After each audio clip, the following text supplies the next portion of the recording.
Salut, on se retrouve pour notre Dvar Torah Express sur la paracha de Béar. En France, vous êtes à la paracha de Hémor, mais l'enseignement est tout autant valable. Les sources, Ravi Yosef Yitzhak Jacobson et le Chumash Rashi Kepshuto. Pour la réfouach les de Saïd ben Shimon, Avraham ben Yvon, ainsi que tous les malades du peuple juif. Alors il est écrit dans notre paracha Vechi yamur achicha umata yado aimar, ve'echezek tabo, ger vetoshav vachay aimar. Traduction, si ton frère vient à déchoir, si tu vois chanceler sa fortune, soutiens-le, fût-il étranger et nouveau venu, et qu'il vive avec toi. Et oui, si on regarde bien, il est écrit, comme on a dit, Ve'echezekta bo, tu le soutiendras. Il n'est pas écrit Va'akamota oto, tu le relèveras. Il est écrit, tu le soutiendras. En effet, nous parlons ici de la situation où l'individu n'est pas encore tombé, mais qu'il faut justement le maintenir pour ne pas qu'il en arrive à tomber.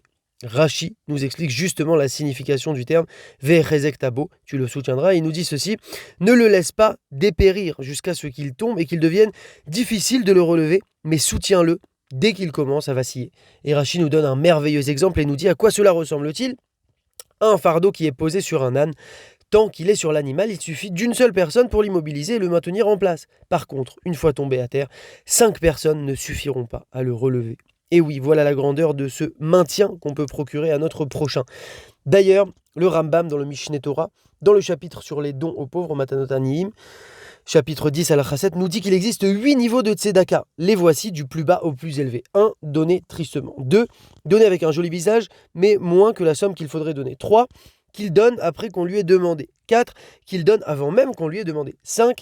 Quand le pauvre sait de qui il va prendre, mais que celui qui donne ne connaît pas l'identité du pauvre. 6. Celui qui donne, le donateur sait à qui il donne, mais le pauvre ne sait pas de qui il a reçu. 7. Le donateur ne connaît pas le pauvre, et le pauvre ne connaît pas le donateur. Et 8. Tenez-vous bien, le niveau le plus élevé, celui qui soutient et maintient son frère juif en lui donnant un cadeau, ou en lui prêtant de l'argent, ou en s'associant avec lui, ou en lui trouvant un travail, pour le maintenir dans une situation où il n'aura pas jusqu'à avoir à demander de la tzedaka. Et c'est cela dont on parle dans notre verset, dans le verset de la paracha qu'on a vu au début. Et oui, parfois, un ami, un membre de la famille ou même quelqu'un de plus éloigné traverse une phase un petit peu complexe, difficile. Il se peut qu'avec une petite aide ou une petite idée, on va pouvoir tout simplement lui éviter de rentrer dans une spirale descendante, infernale et peut-être beaucoup plus complexe. Et en plus de ça, il va conserver sa dignité extraordinaire. Comme le Rambam nous l'a dit, ceci est le plus grand niveau de tzedaka. Nous avons en permanence dans nos vies, autour de nous, des gens à qui l'on peut apporter. C'est à nous d'ouvrir les yeux et de détecter en quelque sorte le besoin de notre prochain. Cela peut se faire de très nombreuses façons en plus. Un cadeau, un prêt d'argent, sur le moindre centime d'intérêt bien entendu. Un contact, chacun a des milliers de contacts ou des centaines de contacts dans son téléphone. Parfois, le simple transfert d'un contact, opération qui dure environ 5 secondes, peut apporter peut-être une parnassa à une personne.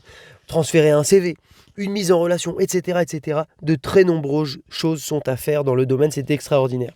Que nous puissions, Bezrat Hashem, chercher et mériter d'accomplir ce très haut niveau pour soutenir et maintenir notre prochain. Nous sommes tous liés et responsables les uns des autres, quand l'Israël Arvim est basé, et c'est cela qui fait notre force, de la force de notre peuple, et c'est cela qui amènera le Mashiach très vite si Dieu veut. Shabbat Shalom, Chazak.